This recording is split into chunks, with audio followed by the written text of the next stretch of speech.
Sunkishala project retaining wall కుప్పకూలడం ఘటనపై KTR serious అయ్యారు. అయితే సుంకిశాల రిటైనింగ్ వాల్ కూలిపోయి సుమారుగా 10 రోజులైంది. కానీ మెగా ఇంజనీరింగ్ పై ఇప్పటిదాకా ఎటువంటి చర్యలు తీసుకోలేదు. ఎందుకు అంటూ కూడా కేటీఆర్ ట్విట్టర్ లో ఆయన మెన్షన్ చేస్తూ క్వశ్చన్ చేశారు. నిర్లక్ష్యంగా వ్యవహరించినటువంటి మెగా ఇంజనీరింగ్ సంస్థను బ్లాక్ లిస్ట్ లో ఎందుకు పెట్టలేదు? మెగా ఇంజనీరింగ్ విషయంలో కాంగ్రెస్ ప్రభుత్వం ఎందుకంత మెతకగా వ్యవహరిస్తోందంటూ కూడా ఆయన ఈ ట్వీట్ లో మెన్షన్ చేశారు. ఇక రాహుల్ గాంధీ దీనికి సమాధానం చెప్పాలి. ఆగస్టు 1న సుంకిశాల ప్రమాదానికి గురైంది. వారం రోజులు గోప్యంగా ఉంచారు అధికారులు. నిర్మాణ సంస్థ కూడా సుమారుగా 2215 కోట్లతో కాంట్రాక్ట్ దక్కించుకుంది. ఈ మెగా సంస్థ కమిషన్ల కోసమే సుంకిశాల పనులు అని గతంలో కూడా ప్రతిపక్షాలు పెద్ద ఎత్తున విమర్శలు గుప్పించాయి. అయితే 2 ఏళ్ల క్రితం బీఆర్ఎస్ హయాంలోనే ఈ సుంకిశాల పనులు కూడా ప్రారంభమయ్యాయి. దానికి శంకుస్థాపన చేసింది కూడా ఇదే కేటీఆర్. అయితే ఒకసారి కేటీఆర్ చేసిన ట్వీట్ చూస్తున్నారు మీరు. More than 10 days since Sunkishala mishap, why is there no action initiated on the agency Mega Engineering and Infrastructure Limited? Any answer? Why our government is pushing up and going soft on the agency? So Rahul Gandhi kuda mention chesaru indulo. Sunkishala retaining wall kuppakూలిపై సుమారుగా 10 రోజులు కావస్తోంది. ఇప్పటి వరకు ఆ mega engineering సంస్థ ఏదైతే project నిర్మాణ సంస్థగా ఉందో ఆ ప్రాజెక్ట్ నిర్మాణ సంస్థపై ఎందుకు చర్యలు తీసుకోవడం లేదు? ఎందుకు ఈ కాంట్రాక్ట్ సంస్థపై మీ ప్రభుత్వం అంటే రాహుల్ గాంధీ మెన్షన్ చేసిన నేపథ్యంలో మీ ప్రభుత్వం మెతకగా వ్యవహరిస్తుంది, దీనికి మీరు సమాధానం చెప్పాలంటూ రాహుల్ గాంధీ మెన్షన్ చేశారు. ఆ ట్వీట్లో ఈరోజు ఆయన మెన్షన్ చేసిన పరిస్థితి కనబడుతుంది. ట్వీట్ ఇప్పుడు మరోసారి కేటీఆర్ ఈ యొక్క ప్రాజెక్ట్ రిటైనింగ్ వాల్ కూలిపోవడంపై స్పందించడంతో సంచలనంగా మారింది. ఒకసారి కేటీఆర్ ఈ ప్రాజెక్టు విషయంపై ఏం మాట్లాడారో చూద్దాం. అలాంటి ప్రమాదం జరిగినప్పుడు ముందుకు వచ్చి చెప్పాం, గంటల్లోనే వివరాలు బయటకు వచ్చినాయి. కానీ ఈరోజు ఈ ప్రభుత్వం మరి ఎందుకు సుంకిశాల ఘటనను బయటికి రాకుండా వారం రోజులు తొక్కిపెట్టింది? ఈ విషయం బయటికి చెప్పాలి. ముఖ్యమంత్రి హైదరాబాద్లో ఉన్నాడు. ఈ ఘటన జరిగినప్పుడు he was in Hyderabad, he was in Telangana. కానీ ఘటన జరిగిన తర్వాత కూడా 24 గంటల తర్వాత ముఖ్యమంత్రి గారు బలాదూర్ అని చెప్పి ఆయనతో అమెరికా విమానం ఎక్కి వెళ్ళిపోయాడు. అంటే కనీసం పర్యవేక్షణ లేదు, రిపోర్ట్ లేదు, చూసింది లేదు. పోనీ అక్కడ ఘటనా స్థలానికి పోవడం కాదు, ఇక్కడన్నా కనీసం రివ్యూ చేశారా? కనీసం ప్రజల దృష్టికి తెచ్చారా? ఇదేనా ఒక ప్రభుత్వం వ్యవహరించాల్సిన తీరు? అందుకే మేము డిమాండ్ చేసేది, మరి మీకు చిత్తశుద్ధి ఉంటే ఈ ప్రభుత్వానికి ఏ ఏజెన్సీ అయితే ఈ పనులు చేస్తూ ఉందో, ఏ ఏజెన్సీ అయితే ఈ పనులు చేస్తుందో వెంటనే ఆ ఏజెన్సీని బ్లాక్ లిస్ట్లో పెట్టండి. మీకు చిత్తశుద్ధి ఉంటే ఈ ప్రభుత్వానికి వీఆర్ డిమాండింగ్ వెంటనే బ్లాక్ లిస్ట్లో పెట్టండి. వాళ్ళు మళ్ళీ ఒక వర్క్ కూడా ఈ రాష్ట్రంలో చేయడానికి వీలు లేకుండా ఏ డిపార్ట్మెంట్ అయినా ఇంజనీరింగ్ డిపార్ట్మెంట్ కఠినమైన చర్యలు తీసుకోవాలని చెప్పి మేము డిమాండ్ చేస్తూ ఉన్నాం. ఇవాళ ఉప ముఖ్యమంత్రి గారు ఏదో పోతున్నారు సైట్కి అని చెప్పారు. నేను ఉప ముఖ్యమంత్రి గారిని డిమాండ్ చేస్తూ ఉన్నా, ఎంతసేపు వేరే వాళ్ళ మీద నిందలు మోపి తప్పించుకుంటామంటే కుదరదు. మీకు ప్రభుత్వానికి చిత్తశుద్ధి ఉంటే 9 నెలలు ఈ ప్రాజెక్ట్ని ఎందుకు పక్కకు వారేసిండ్రు? ఎందుకు ప్రమాదం జరిగితే వారం రోజులు దాచిపెట్టినరు? ఎందుకు సోషల్ మీడియా ద్వారా బయటకు వచ్చిన తర్వాత ఎందుకు మీ ప్రభుత్వం ఇవాళ దిద్దుబాటు చర్యల్లో భాగంగా కేసీఆర్ ప్రభుత్వం మీద నిందలేస్తున్నదో చెప్పాలి. నిజంగానే ముఖ్యమంత్రికి తెలియకపోతే అది కూడా చెప్తా ఉన్నాను. నిజంగానే ముఖ్యమంత్రికి తెలియదు ఈరోజు వరకు అనుకుంటే, నిన్నటిదాకా సోషల్ మీడియాలో వచ్చేదాకా అనుకుంటే, మరి ఈయనకు పరిపాలన మీద పట్టుందా? ఆయన డిపార్ట్మెంట్లో తాను పరిపాలిస్తున్న రాష్ట్రంలో ఇంత పెద్ద సంఘటన జరిగితే ముఖ్యమంత్రికి తెలియదు అని కనుక ఉప ముఖ్యమంత్రి చెప్తే అంతకంటే సిగ్గుచేటు ఉంటుందా? ఆలోచించండి. ఒకవేళ తెలిసి కూడా 24 గంటలు సమీక్ష చేయకుండా పట్టించుకోకుండా ముఖ్యమంత్రి విమానం ఎక్కి వెళ్ళిపోయిందంటే అంతకంటే బాధ్యతారాహిత్యం ఉంటుందా? సో కేటీఆర్ మాట్లాడుతున్న మాటల్లో సుంకిశాల ప్రాజెక్ట్ రిటైనింగ్ వాల్ కూలిపోయినప్పుడు అది పూర్తి స్థాయి బాధ్యత నిర్మాణ సంస్థ మీద వేసి వారు ఎటువంటి ప్రాజెక్టు కూడా త్వరలో అంటే భవిష్యత్తులో చేసేటువంటి ఏ ప్రాజెక్టు కూడా వాళ్ళకి అంగీకారం తెలపకుండా భవిష్యత్తులో వారిని బ్లాక్ లిస్ట్లో పెట్టే విధంగా మెగా ఇంజనీరింగ్ సంస్థపై ఎందుకు నిర్ణయం తీసుకోవడం లేదు? ముఖ్యమంత్రి రేవంత్ రెడ్డి ఎందుకు గోప్యంగా ఉంచుతున్నారు? ముఖ్యమంత్రి రేవంత్ రెడ్డి ఎందుకు ఈ విషయం నిర్ణయం తీసుకోకుండా జాప్యం చేస్తున్నారంటగా ఆయన మండిపాటు గురయ్యారు. ఎందుకు ఆ ప్రాజెక్టుకి సంబంధించి వాల్ కూలినప్పటికీ ఆ సంస్థకి మద్దతుగా నిలుస్తున్నట్టు కూడా ఆయన మాట్లాడడం జరిగింది. ఒకసారి ప్రతినిధి మధు దగ్గరికి వెళ్దాం.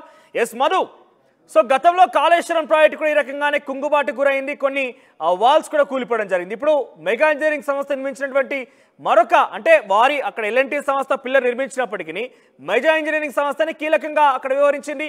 అక్కడ పంపులు పూర్తిగా నీట మునిగినప్పుడు కూడా మెగా ఇంజనీరింగ్ సంస్థని దానికి బాధ్యత వహించాల్సినట్టుగా గతంలో చెప్పుకొచ్చారు. ఇప్పుడు రిటైనింగ్ వార్ కూలిపోయింది. రెండు చోట్ల కూడా మెగా ఇంజనీరింగ్ కంపెనీ కీలకంగా ఉంది. ఎందుకు ప్రభుత్వం వాటి మీద చర్యలు తీసుకోకుండా ఆగిపోతుంటూ కేటీఆర్ చేసిన ట్వీట్ ఏ రకంగా చూడాలి? నిజంగా ఇన్సిడెంట్ జరిగి 10 రోజులు అవుతుంది. శిల్పశాలకు సంబంధించినటువంటి ఇన్సిడెంట్. ఎందుకు దానిపైన కాంగ్రెస్ ప్రభుత్వం సాఫ్ట్ కార్నర్ తో వ్యవహరిస్తా ఉందనేటువంటిది కేటీఆర్ డైరెక్ట్ గా రాహుల్ గాంధీని క్వశ్చన్ చేశారు. కోట్లాది రూపాయల నష్టం జరిగిన తర్వాత కూడా శిల్పశాల ప్రమాదాన్ని చిన్నగా చూపించే ప్రయత్నాన్ని ఇప్పుడున్నటువంటి కాంగ్రెస్ ప్రభుత్వం రాష్ట్రంలో చూపించే ప్రయత్నం చేస్తా ఉంది. ఇంత లోపభూయిష్టంగా పనులు చేసినటువంటి కాంట్రాక్టింగ్ ఏజెన్సీ ఏదైతే ఉందో దాన్ని బ్లాక్ లిస్ట్ లో పెట్టడానికి బదులు అసలు అది పెద్ద ఇష్యూ కాదు, చాలా చిన్న సంఘటన అనేటువంటి విధంగా దాన్ని చూసే ప్రయత్నం చేస్తా ఉంది ప్రభుత్వం. ఇది ఎవరి కోసం చేస్తా ఉందో చెప్పాలి. ఈ వ్యవహారంలో నిష్పక్షపాతంగా మొత్తం విచారణ జరిగేలా హైకోర్టు సిట్టింగ్ జడ్జితో విచారణ జరిపించేందుకు ప్రభుత్వం ఎందుకు వెనుకడుగు వేస్తా ఉంది అనేటువంటిది కేటీఆర్ ప్రశ్నిస్తా ఉన్నారు. ఈ మొత్తం ప్రమాదాన్ని కావాలని చిన్నదిగా చేసి దాన్ని కప్పిపుచ్చే ప్రయత్నం చేస్తున్నారు. దీనికి ఎవరో బాధ్యులు తెలపాలంటూ కేటీఆర్ మాట్లాడారు. అయితే 10 రోజులు అయితే ఇప్పటికీ రిటర్నింగ్ వాళ్ళకి కాబట్టి వెంటనే చర్యలు తీసుకోవాలి, ఆ కాంట్రాక్ట్ సంస్థని బ్లాక్ లిస్ట్ లో పెట్టాలనేటువంటిది కేటీఆర్ డిమాండ్ చేస్తా ఉన్నారు. అంటే మధు, గతంలో కూడా కాళేశ్వరం ప్రాజెక్టు పంపులు మునిగినప్పుడు కావచ్చు, అప్పుడు కూడా కేటీఆర్ సంబంధించి వాళ్ళ అధికారంలో ఉండేది, కాంగ్రెస్ పార్టీ ప్రతిపక్షంలో ఉండేది. వారు కూడా డిమాండ్ చేశారు మెగా ఇంజనీరింగ్ ప్రాజెక్ట్ ని కంపెనీని బ్లాక్ లో పెట్టాలి, వాటిపై చర్యలు తీసుకోవాలని. గతంలో బీఆర్ఎస్ పార్టీ కూడా చేయలేదు. ఇప్పుడు కాంగ్రెస్ పార్టీకి వచ్చేసరికి కేటీఆర్ ఆ రకంగా విమర్శిస్తారు. అంటే ప్రభుత్వాలు ఏది మారినా కూడా మెగా ఇంజనీరింగ్ సంస్థ అనేది కీలక పాత్ర పోషిస్తోందా? అంటే వారిపై చర్యలు తీసుకునే అవకాశం కానీ ఆ ధైర్యం కానీ ఏ ప్రభుత్వాలు చేయలేకపోతున్నాయా? ఎగ్జాక్ట్లీ అప్పుడు బీఆర్ఎస్ అధికారంలో ఉన్నప్పుడు 10 సంవత్సరాలు మెగా ఇంజనీరింగ్ సంబంధించినటువంటి ఇన్ఫ్రాస్ట్రక్చర్ లిమిటెడ్ ఏదైతుందో దాన్ని ప్రతిపక్షంలో అప్పుడు ఉన్నటువంటి కాంగ్రెస్ ఈ విధంగా వాళ్ళు క్వశ్చన్ చేశారు. వారి ద్వారానే బీఆర్ఎస్ పార్టీ నేతలకు ముడుపులు ముట్టాయి, ఆ ప్రాజెక్టు సంబంధించిన అవకతవకలు జరిగాయి అనేటువంటిది ఏకపక్షంగా టెండరింగ్ జరిగింది, అన్ని వారికే అప్పచెప్పారనేటువంటిది ఆరోపణలు చేశారు ప్రతిపక్షంలో ఉన్నప్పుడు. ఇప్పుడు ఆ అధికారంలోకి వచ్చారు. అప్పుడున్నటువంటి అధికారంలో పార్టీ బీఆర్ఎస్ ప్రతిపక్షంలోకి వెళ్ళింది. వాళ్ళు అదే ఆరోపణలు చేస్తా ఉన్నారు, బ్లాక్ లిస్ట్ లో పెట్టాలని, విచారణ చేయించాలని చెప్పేసి ఆ శిల్పశాలకు సంబంధించినటువంటి దాంట్లో జరిగినటువంటి తప్పిదాల పైన సిట్టింగ్ జడ్జితో విచారణ చేయాలని డిమాండ్ చేస్తా ఉన్నా కూడా ప్రభుత్వం సీరియస్ గా ముందుకు పోవట్లేదనే కేటీఆర్ ఆరోపణ చేస్తా ఉన్నారు. కాబట్టి చూడాలి మరి ఇప్పుడు ఉన్నటువంటి ప్రభుత్వం ఎలా నిర్ణయం తీసుకుంటుంది, ఏం చేస్తుందో చూడాలి. మరి ఇది ప్రతిపక్షం నుంచి వస్తున్నటువంటి విమర్శలు, ఒకవైపు అటు బీజేపీ కూడా రేపు దీనిపైన టీం ఎమ్మెల్యేల టీం అక్కడికి సందర్శించడానికి విషయాలకు వెళ్తా ఉన్నారు, ప్రెజరైజ్ చేస్తా ఉన్నారు, ప్రెజర్ పెంచే ప్రయత్నం అయితే చేస్తా ఉన్నారు. రేవంత్ రెడ్డి విదేశీ పర్యటనలోనూ వచ్చిన తర్వాత ఏమైనా నిర్ణయం ఉంటుందా చూడాలి. అంటే ఇరిగేషన్ శాఖకు సంబంధించి మంత్రి ఉత్తమ్ కుమార్ రెడ్డి దీని గురించి ఎక్కడైనా స్పందించారా? అంటే ఉత్తమ్ కుమార్ రెడ్డి మంత్రి తర్వాత మరొక మంత్రి తుమ్మల నాగేశ్వరరావు సందర్శించినటువంటి సందర్భంలో అక్కడ ఉన్నటువంటి అధికారుల పైన ఆగ్రహం వ్యక్తం చేశారు. ఇంకా ఓపెన్ గా ఎక్కడ కూడా దీనిపైన ఉత్తమ్ కుమార్ రెడ్డి కానీ అఫీషియల్ గా బాధ్యులు ఎవరు, దీనికి జరిగినటువంటి ఘటన పూర్వాపరాలు పూర్తి వివరాలు బయటికి ఆయన ఓపెన్ గా మాట్లాడలేదు. జరిగినటువంటి సంఘటనకు సంబంధించి రియాక్ట్ అయ్యారు, వెళ్లారు, చూశారు. కానీ దీనికి సంబంధించి అధికారులను నివేదిక కోరినట్టుగా తెలుస్తా ఉంది.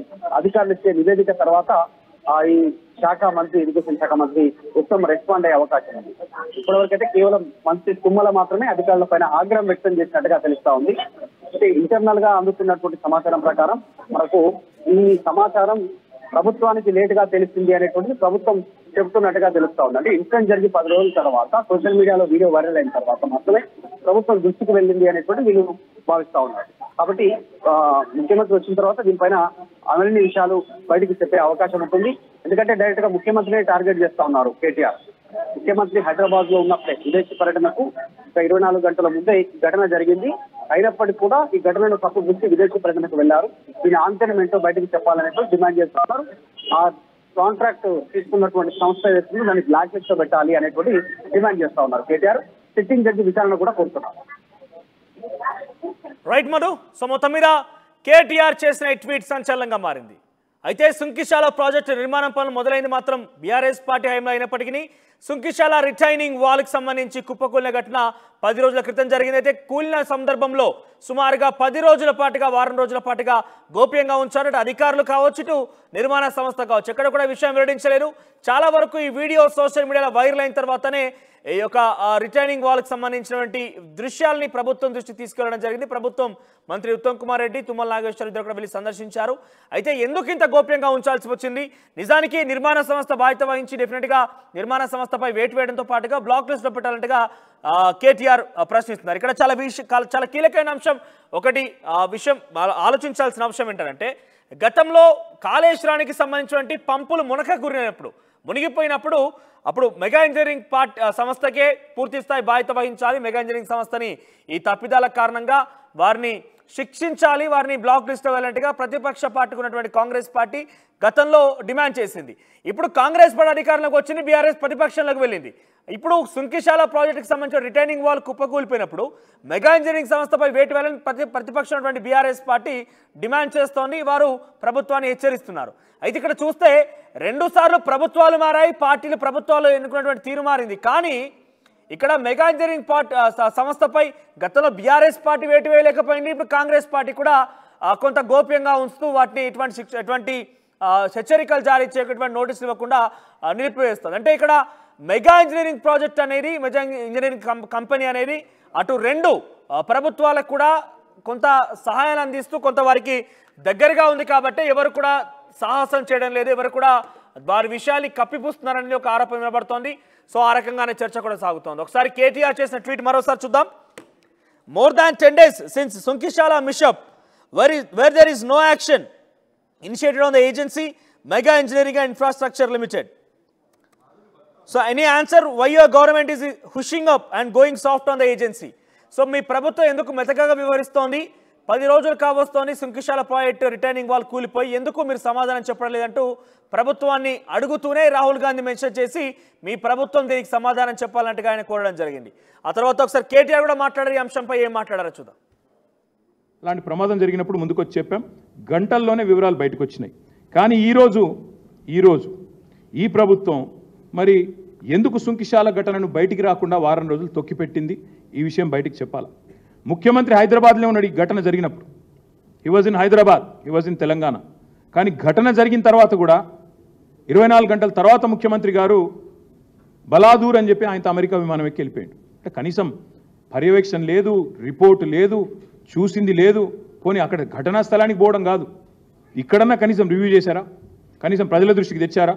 ఇదేనా ఒక ప్రభుత్వం వ్యవహరించాల్సిన తీరు? అందుకే మేము డిమాండ్ చేసేది, మరి మీకు చిత్తశుద్ధి ఉంటే ఈ ప్రభుత్వానికి ఏ ఏజెన్సీ అయితే ఈ పనులు చేస్తూ ఉందో, వెంటనే ఆ ఏజెన్సీని బ్లాక్ లిస్ట్లో పెట్టండి. మీకు చిత్తశుద్ధి ఉంటే ఈ ప్రభుత్వానికి వీఆర్ డిమాండింగ్ వెంటనే బ్లాక్ లిస్ట్లో పెట్టండి. వాళ్ళు మళ్ళీ ఒక వర్క్ కూడా ఈ రాష్ట్రంలో చేయడానికి వీలు లేకుండా ఏ డిపార్ట్మెంట్ అయినా ఇంజనీరింగ్ డిపార్ట్మెంట్ కఠినమైన చర్యలు తీసుకోవాలని చెప్పి మేము డిమాండ్ చేస్తూ ఉన్నాం. ఇవాళ ఉప ముఖ్యమంత్రి గారు ఏదో పోతున్నారు సైట్కి అని చెప్పారు. నేను ఉప ముఖ్యమంత్రి గారిని డిమాండ్ చేస్తూ ఉన్నా, ఎంతసేపు వేరే వాళ్ళ మీద నిందలు మోపి తప్పించుకుంటామంటే కుదరదు. మీకు ప్రభుత్వానికి చిత్తశుద్ధి ఉంటే 9 నెలలు ఈ ప్రాజెక్ట్ని ఎందుకు పక్కకు వారేసిండ్రు? ఎందుకు ప్రమాదం జరిగితే వారం రోజులు దాచిపెట్టినరు? ఎందుకు సోషల్ మీడియా ద్వారా బయటకు వచ్చిన తర్వాత ఎందుకు మీ ప్రభుత్వం ఇవాళ దిద్దుబాటు చర్యల్లో భాగంగా కేసీఆర్ ప్రభుత్వం మీద నిందలేస్తున్నదో చెప్పాలి. నిజంగానే ముఖ్యమంత్రికి తెలియకపోతే అది కూడా చెప్తా ఉన్నాను. నిజంగానే ముఖ్యమంత్రికి తెలియదు ఈరోజు వరకు అనుకుంటే, నిన్నటిదాకా సోషల్ మీడియాలో వచ్చేదాకా అనుకుంటే, మరి ఈయనకు పరిపాలన మీద పట్టుందా? ఆయన డిపార్ట్మెంట్లో తాను పరిపాలిస్తున్న రాష్ట్రంలో ఇంత పెద్ద సంఘటన జరిగితే ముఖ్యమంత్రికి తెలియదు అని కనుక ఉప ముఖ్యమంత్రి చెప్తే అంతకంటే సిగ్గుచేటు ఉంటుందా? ఆలోచించండి. ఒకవేళ తెలిసి కూడా 24 గంటలు సమీక్ష చేయకుండా పట్టించుకోకుండా ముఖ్యమంత్రి విమానం ఎక్కి వెళ్ళిపోయిందంటే అంతకంటే బాధ్యతారాహిత్యం ఉంటుందని నేను అడుగుతా ఉన్నాను.